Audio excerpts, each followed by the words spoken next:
بسم اللہ الرحمن الرحیم۔ شروع اللہ کا نام لے کر جو بڑا مہربان نہایت رحم والا ہے۔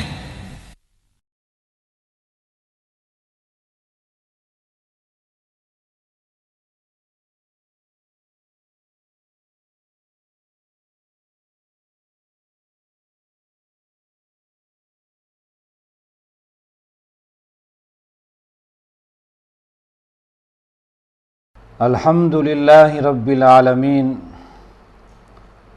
والصلاة والسلام علی سید الانبیاء والمرسلین وعلی آلہ واصحابہ اجمعین۔ اعوذ باللہ من الشیطان الرجیم، بسم اللہ الرحمن الرحیم۔ وَإِذْ قَالَ لُقْمَانُ لِابْنِهِ وَهُوَ يَعِظُهُ يَا بُنَيَّ لَا تُشْرِكْ بِاللَّهِ إِنَّ الشِّرْكَ لَظُلْمٌ عَظِيمٌ۔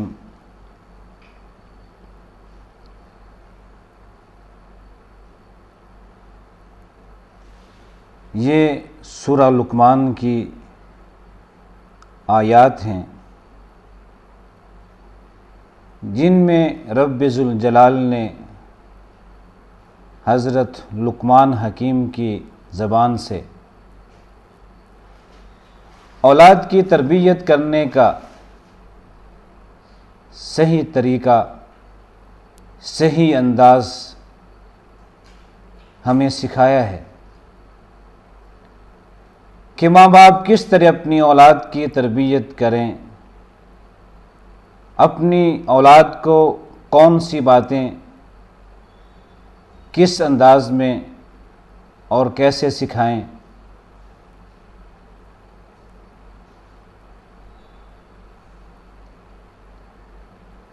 اولاد ماں باپ کے پاس خالق کائنات کی بہت بڑی نعمت ہے اور ایک بہت بڑی امانت ہے۔ ماں باپ کی ذمہ داری ہے کہ اپنی اولاد کی صحیح تربیت کریں، اس انداز میں تربیت کریں کہ اولاد اپنے خالق کے حقوق کو بھی جانے، اسے پہنچانے اور مخلوق کے حقوق کو بھی پہنچانے اور انہیں ادا کرنے کا سلیقہ اور طریقہ سیکھے۔ لقمان حکیم عرب کی تاریخ میں، عربی نثر میں، عربی شاعری میں ایک دانا اور حکیم کے طور پہ معروف ہیں۔ رب ذوالجلال نے بھی قرآن حکیم میں ان کی حکمت کا تذکرہ کیا ہے کہ ہم نے لقمان کو حکمت عطا کی، وَلَقَدْ آتَيْنَا لُقْمَانَ الْحِكْمَةَ، کہ ہم نے ہی لقمان کو حکمت عطا کی۔ اور پھر لقمان حکیم نے کس طرح اپنی اولاد کی تربیت کی، اپنی اولاد کو کیا سکھایا اور کیسے سکھایا۔ رب ذوالجلال نے ان کی حکمت بھرے پیغامات، حکمت بھری نصیحتوں کو قرآن حکیم میں سورہ لقمان میں بیان کیا ہے۔ سب سے پہلی بات جو لقمان حکیم بطور ایک والد کے اپنے بیٹے کو سمجھا رہے ہیں،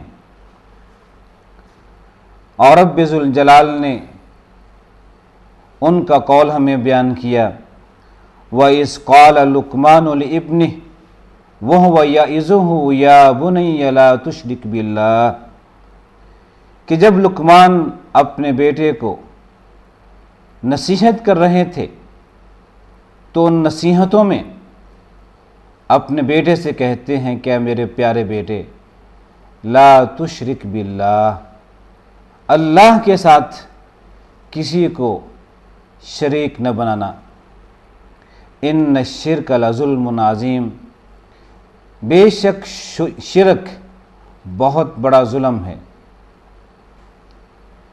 اپنے بیٹے کو سب سے پہلے ظلم سے بچنے کی تلقین کی، اسے بتایا کہ ظلم بہت ہی بری چیز ہے، اس سے اپنے آپ کو دور رکھو۔ ظلم کسی بھی مقام پہ کسی بھی صورت میں جائز نہیں ہے، نہ اپنوں کے ساتھ جائز ہے، نہ غیروں کے ساتھ جائز ہے، نہ دشمن کے ساتھ جائز ہے، نہ دوست کے ساتھ جائز ہے۔ ظلم ظلم ہے۔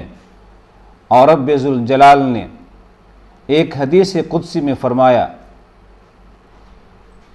کہ یا عبادی انی حرمت الظلم علی نفسی وجعلتہ بینکم محرما فلا تظالموا، اے میرے بندو، میں نے ظلم کو اپنی ذات پر بھی حرام قرار دے دیا ہے۔ میں اس کائنات کا خالق اور مالک ہونے کے باوجود بھی کسی پر ظلم اور زیادتی نہیں کرتا، اور میں نے تمہارے لیے بھی ظلم کو حرام قرار دیا ہے، تم آپس میں ایک دوسرے پہ ظلم نہ کیا کرو۔ رب ذوالجلال نے ظلم کو اپنے لیے بھی اور اپنے بندوں کے لیے بھی حرام قرار دیا ہے کہ یہ کسی صورت میں بھی جائز نہیں ہے۔ ظلم کرنا تو بہت بڑی بات ہے، ظالم کی حمایت کرنا بھی رب ذوالجلال نے اسے بھی بہت بڑا ظلم قرار دیا ہے۔ قرآن حکیم میں رب کائنات فرماتے ہیں وَلَا تَرْكَنُوا إِلَى الَّذِينَ ظَلَمُوا فَتَمَسَّكُمُ النَّارُ وَمَا لَكُم مِّن دُونِ اللَّهِ مِنْ أَوْلِيَاءَ ثُمَّ لَا تُنصَرُونَ، کہ لوگو لا ترکنوا الی الذین ظلموا، کبھی ظالموں کی حمایت بھی نہ کرنا۔ اگر تم نے ظالموں کی حمایت کی، ظالموں کا ساتھ دیا، فتمسکم النار، تو تمہیں جہنم میں داخل ہونا ہوگا، جہنم کی آگ میں جلنا ہوگا۔ وَمَا لَكُم مِّن دُونِ اللَّهِ مِنْ أَوْلِيَاءَ، اور اللہ کے سوا تمہارا کوئی مددگار نہیں ہوگا۔ ثُمَّ لَا تُنصَرُونَ، پھر کوئی قوت اور کوئی طاقت تمہاری مدد کرے ناممکن ہے۔ جب تم نے ظالموں کا ساتھ دیا، اللہ کی پکڑ میں آگے، پھر دنیا کی کوئی طاقت تم کو اللہ کی پکڑ سے اور جہنم کی آگ سے نہیں بچا سکے گی۔ اس لیے ظلم ہر حال میں حرام ہے، ناجائز ہے۔ ظلم ہوتا کیا ہے؟ ظلم کسی کی تحقیر کرنا، کسی کی توہین کرنا، یہ بھی ظلم ہے۔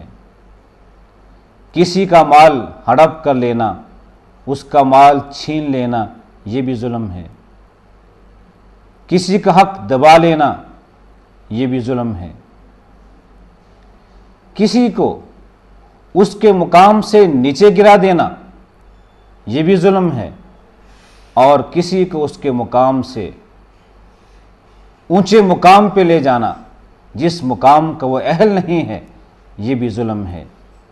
اور اس روئے زمین میں، اس کائنات میں سب سے بڑا ظلم یہ ہے کہ انسان جس کی مخلوق ہے،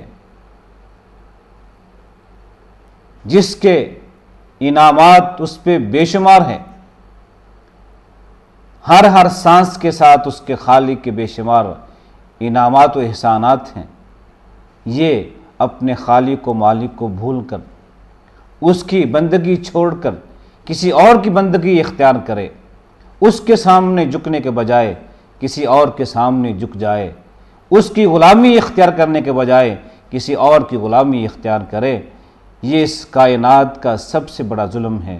اور یہی بات لقمان حکیم نے اپنے بیٹے سے کہی کہ یا بنی لا تشرک باللہ ان الشرک لظلم عظیم، کہ بیٹا اللہ کے ساتھ اس کی بندگی میں، اس کی عبادت میں، اس کی صفات میں کسی کو شریک نہ ٹھہرانا۔ جو صفات اللہ کی ہیں وہ صفت کسی اور کی نہیں ہو سکتی۔